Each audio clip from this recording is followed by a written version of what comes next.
America and other free and open societies face crucial challenges and opportunities abroad that affect security and prosperity at home.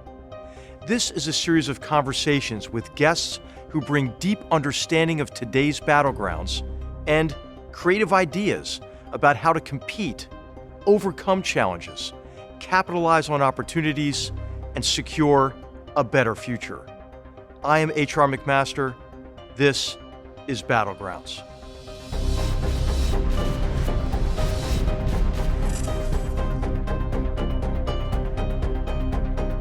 On today's episode of Battlegrounds, our focus is on Iran.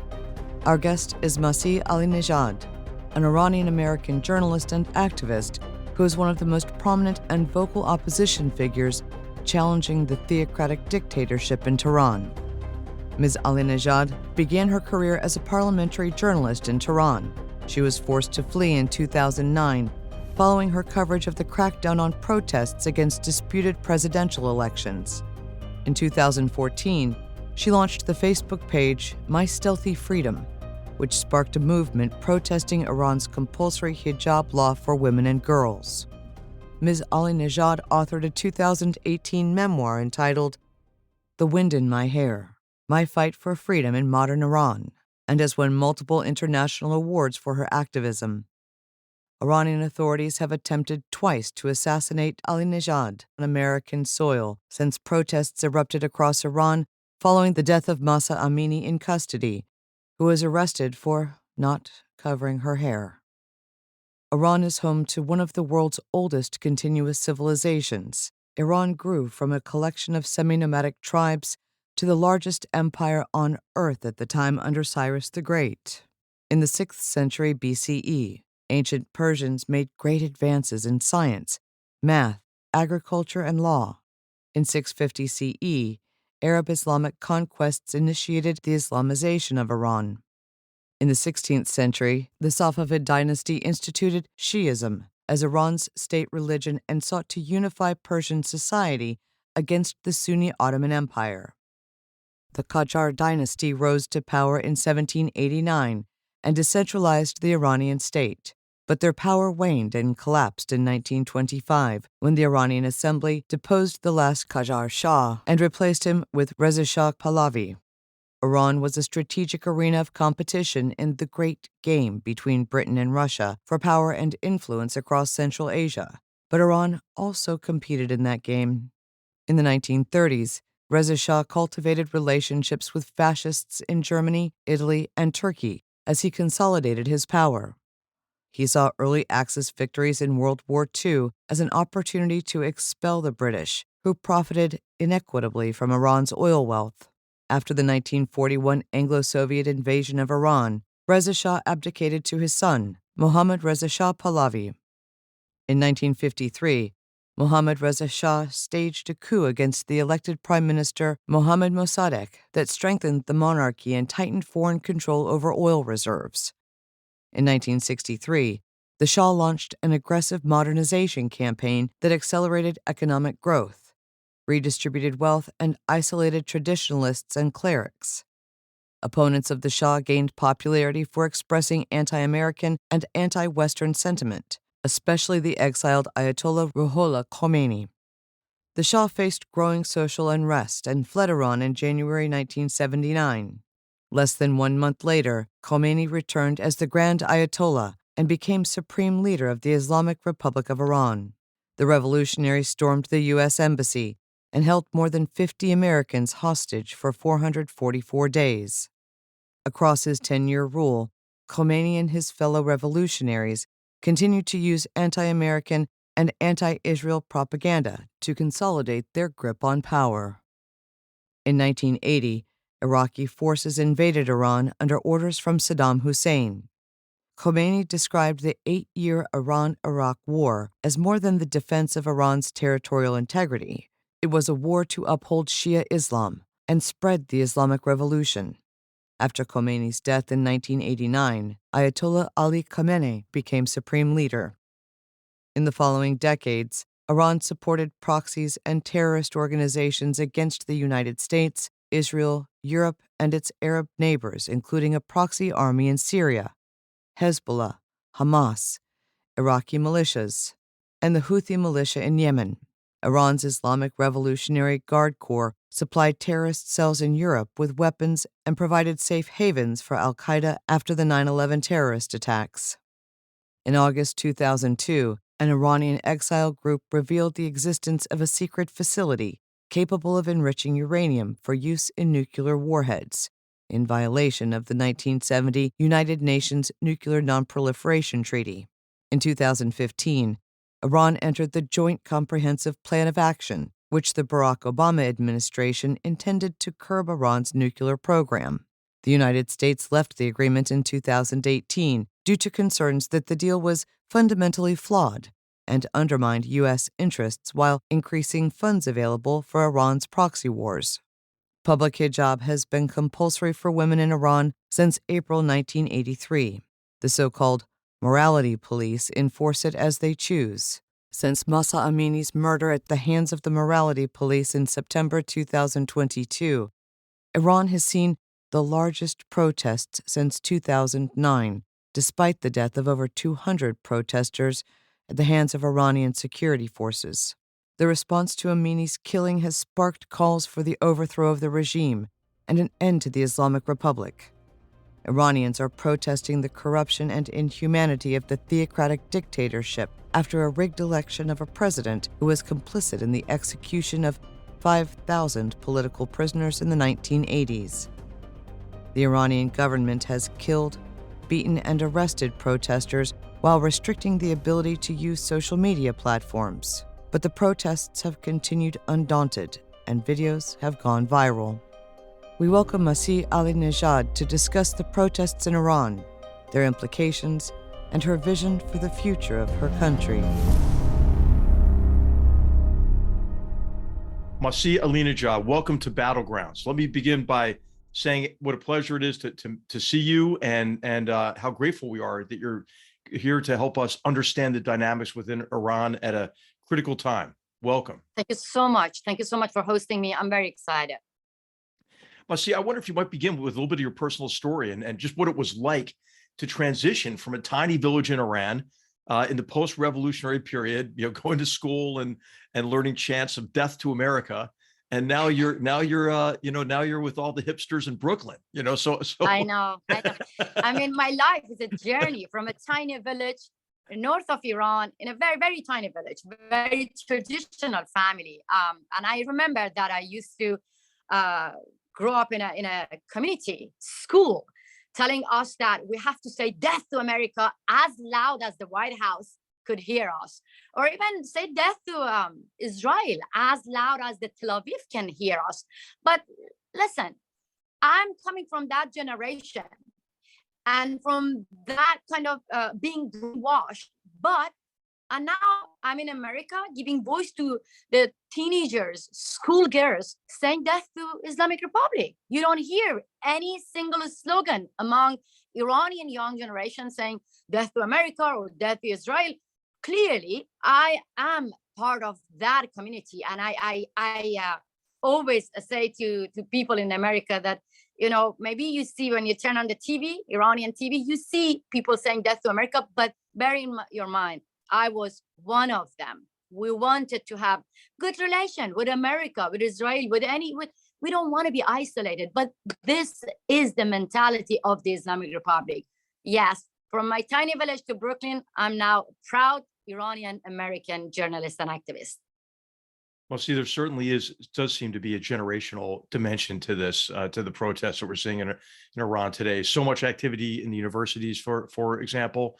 But you've been seeing the shift among the Iranian people for quite some time. I mean, you covered and saw what was happening in Iran during the 2009 Green Movement. Could you describe for our viewers, your observations of how opposition to the regime, the theocratic dictatorship in Iran, has evolved in your lifetime, and what your assessment is of the protests today? Maybe compare the protests of today to previous ones in 2018 or 2009. Yeah, exactly. Look, many analysts, journalists in the West, saying that Iran has seen many uprising, many protests across the country, 2009, 2019. And some of them trying to say that that became part of their culture. So, but I have to say that this time is totally different. First of all, this is the first time in our history that you see in a large number women shoulder to shoulder with men burning their headscarves. We've never seen that. This is the first time. This is not about economic, which can be about economy, can be about the lack of water, electricity, everything that people in the street, the increase of the price of gasoline. But this time, it's about dignity. It's about women. It's about basic rights. It's about like teenagers, like women taking to the street, like school boys, saying that we want to have a normal life. We want to have our basic rights. Clearly, this uprising, it's about religious dictatorship, started from like the brutal death of Mahsa Amini, but now women, men, shoulder to shoulder in the street, saying that enough is enough. We don't want to be told what to wear, how to think, what kind of lifestyle to choose. We want normal life. We want a secular democratic country. I remember that for years and years when I was campaigning against compulsory hijab, many people in the West saying the same thing, that, we don't want to touch this issue because compulsory hijab is like part of your culture. That was an insult to a nation when you're calling a barbaric law part of your culture. And now you see the true culture of Iranian women burning headscarves and saying that we want an end to gender apartheid regime. That's the difference. Well, I mean, that's a really important point you bring up, is how Americans view Iran and Iranians. And of course, it is an incredibly rich culture, rich history that's been suppressed in large measure since the revolution with this revolutionary ideology. Can you maybe share with our viewers what your perspective is on various American views of what's going on in Iran and the Iranian people, the nature of the regime? Because as you know, there are some people who say, oh, it's really our fault. We should accommodate the regime. We're the ones who caused this. And I think it's profound. It's profoundly arrogant to say that, because you don't really acknowledge the agency that the theocratic dictatorship has, right? Exactly. I mean, even about myself, I see that some of the academics here, some of the journalists, some of the Islamic lobbyists, I'm trying to say that, oh, Masih is an American agent. I mean, oh my God. I mean, why? Because I live in America? America is a land of freedom of expression. So I came here to actually express myself. I mean, but let me tell you something. If I was an American agent, then I should have supported the nuclear deal, no? Because, Obama was pro-deal. Trump was pro-deal. And now Biden was desperate to get the nuclear deal. But when I came here, I was like, I want to use this opportunity to echo the voice of Iranians who want to have the same freedom. And I don't want the US government to bury human rights under nuclear deal. This is a clear message. So, but those who are actually saying that like this uprising is happening because of America, or putting the blame on American sanction, I think that clearly they are ignoring the agency of Iranian people. I'm a woman from the Middle East. I grew up during the revolution. I experienced, like millions of other women, we experienced discrimination. We experienced poverty. We experienced war, revolution, everything. And through our pain, we became powerful to shout and chant that what we want. Nobody can say that, you don't deserve freedom because you're from the Middle East. When George Floyd brutally got killed here, everyone were like in the airport, people were in the streets.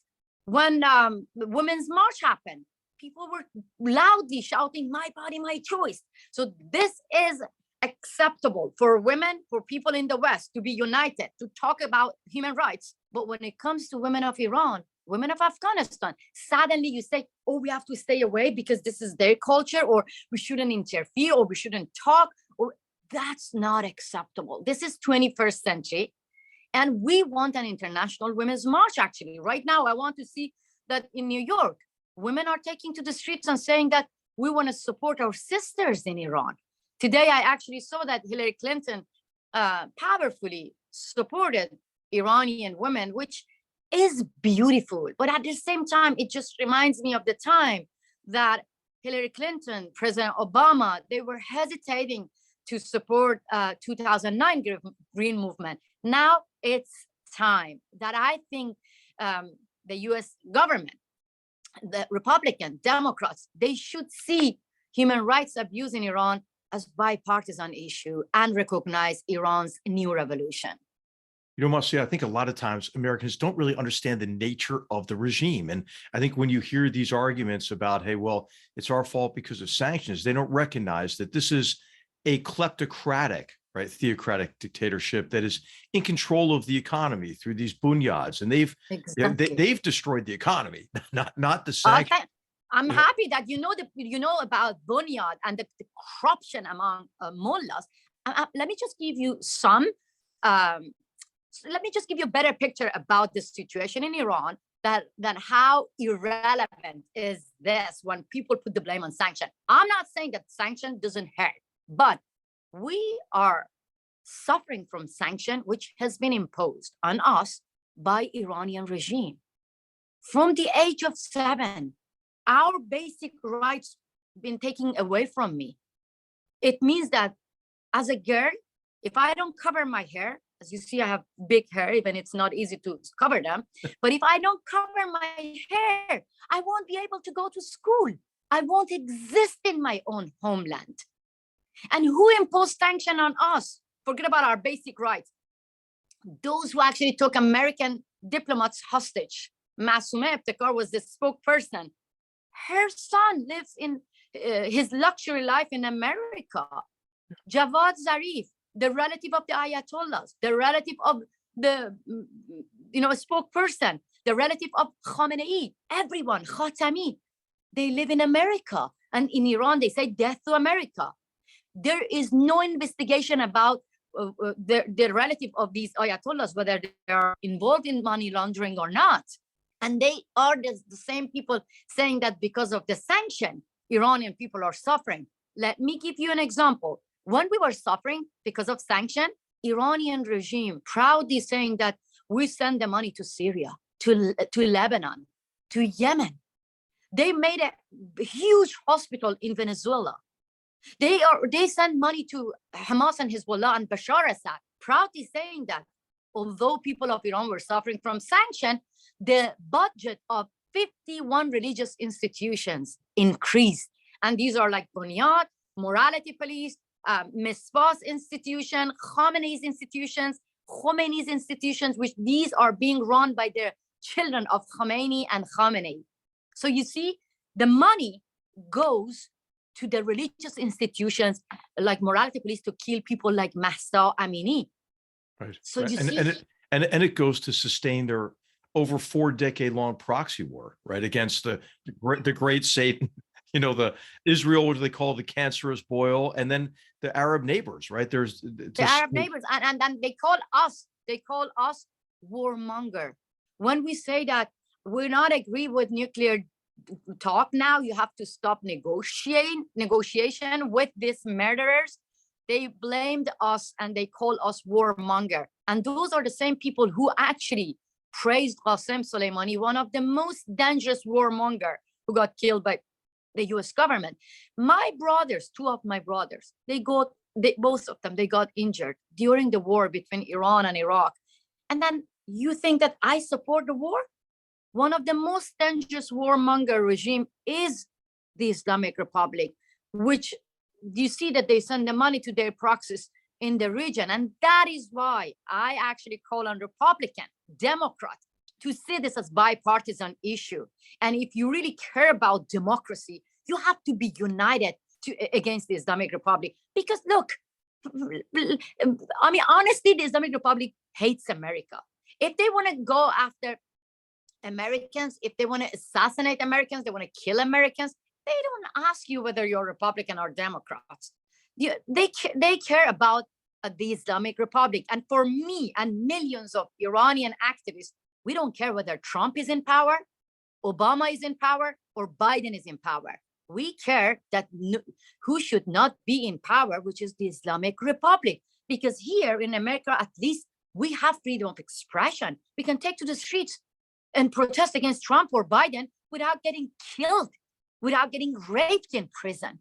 Is that too much to ask? That when it comes to Islamic Republic, see this as bipartisan issue and support the voice of Iranian who say, we don't want the Islamic Republic.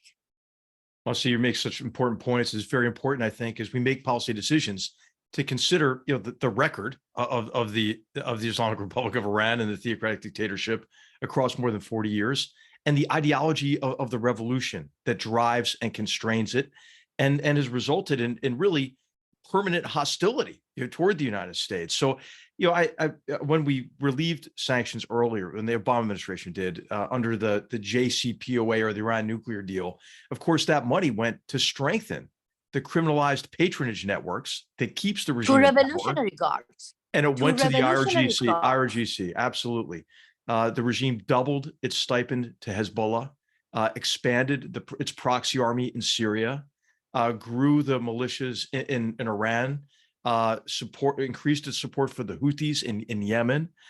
So I think it's immensely important that people listen to you and understand the nature of this regime. And I'd like to ask you how stable you think the regime is. Of course, as you mentioned, these protests began with the horrible murder of Masih Amini at the hands of the morality police. But of course, it's grown. I mean, we just saw that Ayatollah Khomeini's birthplace and museum was burned. I think unprecedented anger toward the theocratic dictatorship. We have seen some strikes, but not strikes on the scale of 1979. That was a big factor in the revolution then. Do you see any other developments in the future, like dissension in the security apparatus, or Ayatollah Khamenei, we should point out to our viewers, is quite old and ill. Would his death result in further weakness in the regime? But I just like to hear your thoughts on the future, where this movement goes, and how you see the regime evolving, especially in terms of its ability to maintain its brutal grip on power. Look, I have to say that the future is bright. The revolution happened inside our heart.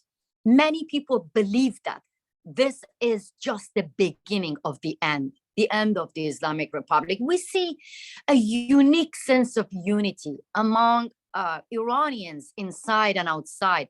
This is very unique, that for the first time in our history, well-known athletes saying that we're no longer proud of ourselves being part of national team. I know that this is the moment that many Western media are talking about World Cup, but many people inside Iran, they don't even see that Iran's football team represent the people of Iran. They believe that this football team represent the dictators, and many athletes right now that I'm talking to you, they quit their job. Many actress, well-known actress, posing in front of camera, removing their hijab, which is a punishable, crime, punishable act of protest. And they're saying that no longer we want to be part of propaganda tool to normalize the Islamic Republic. And this is very unique. This is for the first time in the history that we see sense of unity among oppositions inside and outside Iran, saying that, this is a marathon. I'm not saying that this is going to happen overnight. We have a really tough road ahead, but even the army, the regime doesn't trust the army to call on them and ask them to go and oppress people, suppress the protests. And that's why they're using revolutionary guards. They're using Basiji and plainclothes. And another thing that makes it different and makes the future bright, that the relative of Khamenei's niece and nephews, they come up in front of camera saying that, calling the Western countries to isolate Khamenei. They're calling the democratic leaders, the leaders of G7, to sanction Khamenei and hear the voice of Iranian to close their their embassies in Iran and kick out the Islamic Republic officials. You know what? Sooner or later, Iranian people are getting united and they're going to be successful to get rid of the Islamic Republic. But with the help of the Western countries, with the support of the Western countries, believe me, less teenagers, less children get killed. Right now that we are talking, more than 400 people got killed, including 62 children. So these are the people who are leading this movement, the revolution inside the country. And now they're calling the West that this is the time that you have to take action. Well, see, even the regime, I think, just admitted to killing over 300 people, but I'm sure the numbers are much, much higher than that, and maybe even the ones that you mentioned. The mechanisms of control you've already mentioned, the IRGC, the Basij, also these criminalized patronage networks that have made people dependent on the regime and these bunyads Exactly. but also it's information control. So could you talk about your efforts to sort of poke holes in that information firewall to reach the Iranian people? How does the regime control information? And what more could the free world do to maybe reach the Iranian people with alternative sources of information? That's a very, very good question. And this is very important that the world must pay attention to it, that the Islamic Republic is like Putin's government. They're really, really good at controlling information and changing the narrative of the media, even reliable media in the West. I would say Masih, I would say China too. If you've noticed, they're blanking out the faces of the crowds in the World Cup, so the Chinese people think that the attendees or the fans are masked, for example. Yeah, and that breaks my heart. That breaks my heart. What you just mentioned, that Chinese government, Russian government, Venezuelan government, Khamenei, they are more united than democratic countries. They helping each other. They actually supporting each other and teaching each other how to oppress people inside the country, how to suppress uprising, and how to win their narrative in the West. They, all of them, China, Putin, Khamenei, Maduro, they all have their own lobbyists and apologists, believe me, in the Western reliable media. Yes. Right now, there are two massive uprisings taking place in China, in Iran. But the Western media's focus is about World Cup. These teams are not national teams. These are actually the tools that normalizing dictatorship. Imagine, I mean, honestly, I have a simple question. Imagine it was not in Iran. It was the women of America being kicked out from stadium just because of being women. Imagine it was just women in France, in Sweden, Germany, not women of Iran, being kicked out from a stadium just because of being women. What would have been the reaction of FIFA? Right. What would have been the reaction of the rest of the world? Then what is different between women of Iran and women of the West? So you see, girls are being kicked out from school right now and getting killed. If it was girls in America, the world would go outraged and crazy, no? But right now there are some media in the West giving platform to the apologists of the Islamic Republic. No, I'll tell you, I listened to a podcast this morning because I wanted to, prep for our conversation a little bit, hear the latest on the protests. And the person being interviewed was a complete regime apologist, clearly planted in a Western think tank or university to apologize for the regime. And so what more can we do to win this information competition? I mean, we should be able to, don't you think? I mean, we have free and open society. We're there. Let me be very clear here. President Obama just admitted recently. He said that it was a mistake not supporting the Green Movement. Then now we have to find out who gave him advice. The same people that are running around trying to revive the nuclear deal. And you know exactly what I'm talking about, right? So you see, it's not difficult. Yeah, it's not difficult. Right. President Obama admitted, Hillary Clinton admitted, we welcome this. This is all we needed. But listen, more than 100 people got killed during 2009 demonstrations. Yeah. Now, this is the duty of researchers, human rights organizations, to go after those who gave advice to Hillary Clinton, to President Obama. I can name them. Part of them were people from NIAC. They were CNN, and they gave interview. You can go and listen to them. They were saying that don't support green movement because you will put people in Iran in danger. Now they should be all kicked out. These people are now trying to give advice to President Biden. Yeah. Thank to Biden's administration, so they're changing their tone now. They're not listening to them anymore, but they have to actually make it clear that this is not a fair battle. Iranian regime cut off the internet, filtered social media for Iranian people. Then why the tech companies allowing the dictators like Khamenei to enjoy freedom? You remember when the tech companies kicked out President Trump, left and liberal were like supporting this idea, no? Right. Those are the same people. When I called on the tech companies to kick out Khamenei like 3 years ago, what happened? Those people were saying that, no, in the name of freedom of expression, we have to allow the Ayatollahs to be on social media because we want to know what's going on their mind. Really? You don't know what's going on in their mind? And to buy advertising, for their propaganda as well. I mean, it is really crazy. It is sad. How do you think we're doing? We, just being the West generally, those outside of Iran are doing in reaching the Iranian population. Of course, the Iranian population, I mean, our viewers probably know from the intro, is extremely diverse, right? You have Persians, Azeris, Kurds, Lur, Baluch, Arabs, Turkmen, various Turkic tribes, right? 8 different languages are spoken. It's extremely diverse country. What's your assessment of the degree to which these groups have access to outside information? Look, I have to say that this is the time.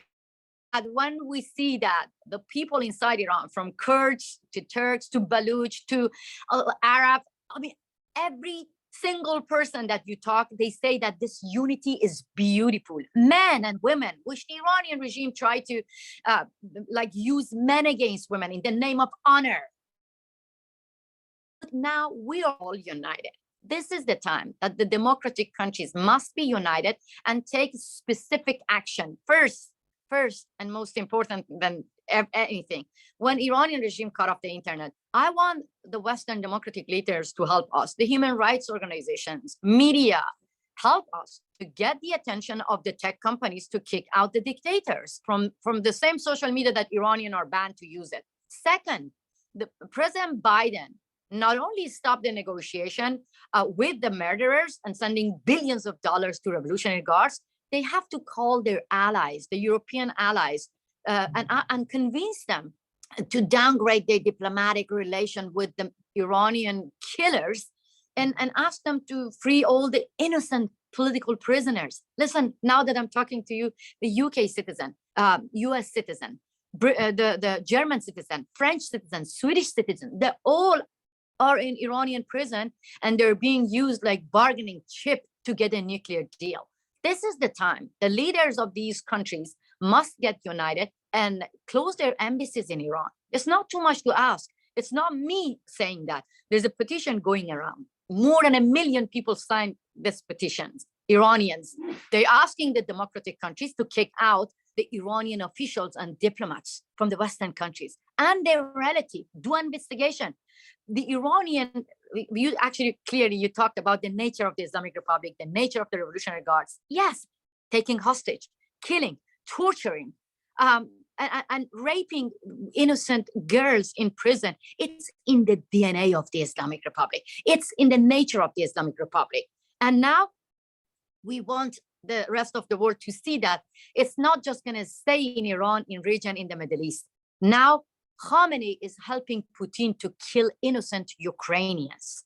So you see, it's not just about us or just about people in the Middle East. If you want to make the world a much safer place, if you're really looking for a stability in the region, then you have to support Iranian people to get rid of the Islamic Republic, because the Islamic Republic is a threat not to just its own people, to democracy.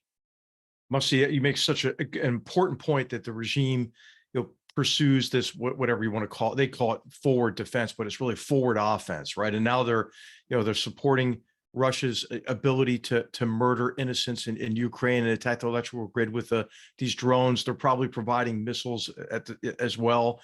If you just go through like a highlight reel, right, of what the regime has done. You mentioned the hostage crisis in 79 to 80 to 81, 52 Americans held hostage for 444 days. We have remember the Lebanon bombings, right, of the U.S. Embassy in Lebanon, and then of course the bombing that killed 241 servicemen in a Marine barracks, and 58 French paratroopers, by the way, in around the same period of time. The hostage taking, the Saudi Arabia in 1996 with a Hezbollah truck bomb again in the Khobar Towers that killed 19 Americans. I mean, the list goes on, right? It's just and the list goes on. I mean, the list goes on. It breaks my heart. Yes. Masih, you mentioned the long proxy wars that the Islamic Revolutionary Guards Corps has waged in the region, really worldwide. I mean, including terrorist attacks in Europe and in South America, the hostage taking. Of course, as Americans, we remember the hostage crisis after the revolution. 52 Americans held for 444 days. The bombings in Lebanon in 83, the Khobar Tower bombings in 96. Really what Iran did to kill American servicemen and women, over 600 in Iraq, in using proxy forces during the Iraq War, and then of course recent actions with attacking oil tankers. The support for the Houthis who are attacking the Emiratis and the Saudis. What do you think the likelihood is that the regime, to damp down the protest movement, will stoke some kind of a crisis or conduct an attack outside of Iran to divert attention from the protest movement and to stoke Iranian nationalism? And if they do that, what will the result be? Will people forget of the protest movement and direct their vitriol and ire against, the great Satan again and their Arab neighbors? I don't think it's going to work, but I'd love to hear your thoughts on the likelihood of maybe a dangerous, provocative external attack. And what would be the response, do you think, in Iran if the regime tries to use that attack to end the protest movement? I mean, they're already doing this, now the regime sending missiles and attacking the Kurdish base in Iraq, in Kurdistan. Why are they doing that? Possible attack might happen to Saudi Arabia, anything that you can guess the Islamic Republic did to actually take the attention of to suppress this protest. What I can say that here now we were speaking about Iranian people in the streets, which we never talked about this. The Iranian regime is killing children, 62 children. I mean, if the Western countries don't, I can understand the hypocrisy of some of the Western countries about feminism, which they say that we care about women's rights, but when women getting killed, then say, okay, we're not going to talk about this. But how about children? How about children? Masih, I'll tell you, a friend of mine who came from a village like yours and is still very well connected with the people there, told a story about a women's high school, girls high school. They brought the girls outside and were trying to force them to sing patriotic songs to film it. Instead, they sang anti-regime songs. And what happened? They were beaten, and one of the girls was beaten to death. Yes. And this is the daily news in Iran. This is the daily news in Iran, that children not only getting killed, they getting raped. Before, when I was talking about this, people were saying that you're exaggerating. Now, thanks to CNN, they did an investigation and they found out that how teenagers are getting arrested and they're getting raped in prison. And right now that I'm talking to you, that people are scared to send their children to school because teenagers, the school principals anymore. So that's why their lives are in danger. One of the girls was actually sending videos to me. I was worried about her safety. And she was saying that my mom every day telling me that when you go out, I'm worried that you might get killed like Nikah Shakarami, 16-year-old, like Sarina Ismailzadeh, 16-year-old. And then she was saying that I just told my mom that I'm already a dead person. When I don't have the right to choose what I want to wear, I don't have the right to dance, I don't have the right to sing, when I don't have the right to ride a bicycle, when I don't have the right to walk freely, when I see in front of my eyes that my classmates getting killed, getting tortured to death, 16-year-old, 14-year-old. There are many school boys. They wrote on their Instagram page, I cannot even believe that. They wrote on their Instagram page that this might be our last post. But if this is my last post, I want to say woman, life, freedom, but I want to go to streets because I am fed up with the Islamic Republic. I don't know in what language I can talk to the Western countries to understand that these children are not just fighting for themselves. They are actually trying to fight for democracy. They're trying actually to save the rest of the world from one of the most dangerous regimes. Yes, the Iranian regime actually released the American diplomats when they took them hostage, but they have been taking 18 million Iranians hostage for 40 years. We get lashes if we say that we don't want to cover ourselves. You never saw that on media until the day that Mahsa Amini and these teenagers got killed. When we were saying that hijab is not our culture, we get lashes, we get arrested, we go to prison, people were like, shh. Now this is the time. I strongly believe that if we don't see any international women's march around the world to support Iranian women, if we don't see that the Western countries recognize the revolution and stop their diplomatic relation with these murderous regime, then there is no reason for Islamic Republic to stop killing people. They continue oppressing people, suppressing the protests, and killing the teenagers and children because there is no reason for them. The only thing can survive the Islamic Republic right now, it's the West. Otherwise, Iranian people themselves, they will bring the regime down. And I am sure that we will be successful. The history will judge those who could support Iranian people, but they decided to support Iranian regime. Masih, I can't thank you enough for joining us. I can't think of a better way to wrap up our discussion than with your call to action. I know that you have taken on some great personal risk yourself. You've been under threat from the regime. I appreciate your courage. I'd like to just give you an opportunity for any closing thoughts you have for our viewers and our listeners. I just want to tell you that how thankful I am to be in America, to have the right to express myself. I'm not scared of my life. I mean, even the day when Salman Rushdie was the target of assassination plot, I was like, I'm ready to go on the same stage where he got stabbed and talk even louder against the danger of the Islamic Republic and its leaders' fatwa against Salman Rushdie, to get the attention of the rest of the world that this is the time. If we don't get united to end Islamic terror, believe me, the Islamic terrorists will get united with the help of Putin, China, and all the dictators around, and they will end democracy. So just support us.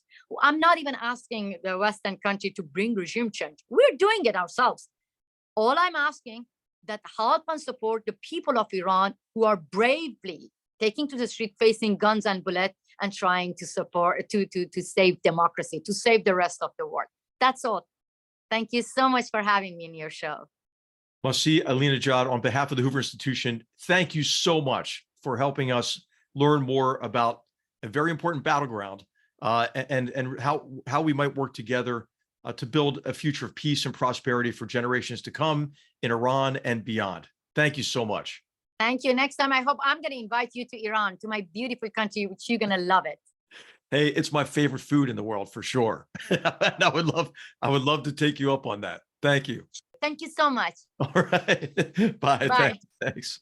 Battlegrounds is a production of the Hoover Institution, where we advance ideas that define a free society. For more information about our work, to hear more of our podcasts, or view our video content, please visit hoover.org.